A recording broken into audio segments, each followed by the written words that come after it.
थाना खोड़ा क्षेत्रांतर्गत 17 वर्षीय सूर्या प्रताप चौहान की चाकू से गोदकर हत्या करने का मुख्य आरोपी व 50,000 रु शून्य के इनामी असद पुत्र नवाब शून्य मदरसे वाली गली थाना खोड़ा गाजियाबाद थाना खोड़ा व इंदिरापुरम पुलिस के साथ हुई मुठभेड़ में ढेर।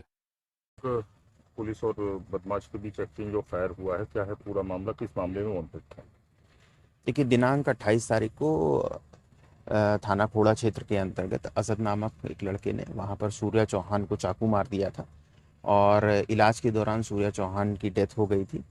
सूर्या चौहान के परिजनों के द्वारा तहरीर दी गई थी जिसमें 5 आरोपियों को पंजीकृत किया, उनके विरुद्ध मुकदमा पंजीकृत किया गया था, जिसमें से 3 आरोपियों की गिरफ्तारी तत्काल पुलिस के द्वारा कर ली गई थी।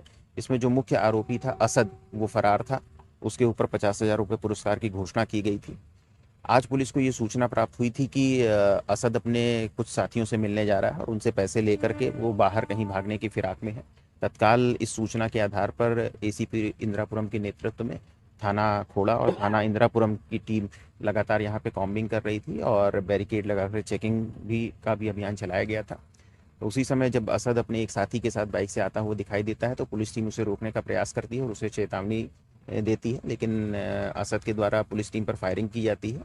प्रत्युत्तर में प्रतिरक्षा में पुलिस टीम के द्वारा भी जवाबी फायरिंग की जाती है जिसमें असद को गोली लगती है। तत्काल असद को चिकित्सा हेतु, इलाज हेतु नज़दीकी हॉस्पिटल भेजा जाता है।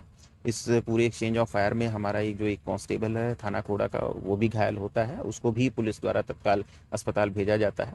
इस पूरे घटनाक्रम में जो असद का एक साथी था वो भागने में कामयाब होता है और घटनास्थल से असद की जो बाइक है वो बरामद हुई है और एक कंट्रीमेट पिस्टल भी बरामद हुआ है। इस पूरे घटनाक्रम में आगे की जो भी अग्रिम विधिक कार्रवाई है वो पुलिस के द्वारा की जा रही है। सर, विवाद किस वजह से हुआ था, किस वजह से चाकू मारा गया? देखिए, प्रारंभिक जांच में जो तथ्य सामने आया था कि बाइक चलाने को लेकर इनके बीच में कुछ दिन पूर्व में विवाद की स्थिति बनी थी।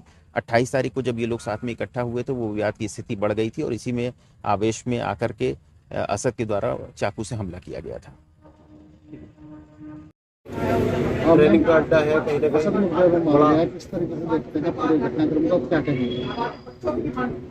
मुझे कुछ नहीं कहना, मुझे जैसे नहीं कहना जैसे असद ने मेरे बच्चे को मारा है उसी प्रकार सातों का इनकाउंटर होना चाहिए और सातों के घरों पे पुलिस चलना चाहिए, चाहे घर यहाँ पे हो और चाहे गांव में हो।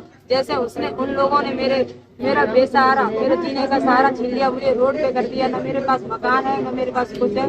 मैं कमा के खुद अपने बच्चे पाल रही थी, उसने मेरे घर का दीपक उजाड़ दिया, मेरा जीने का सहारा छीन लिया।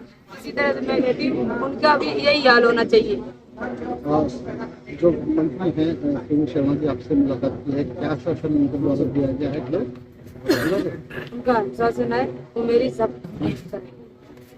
आर्थिक सहायता की बात? जी हाँ।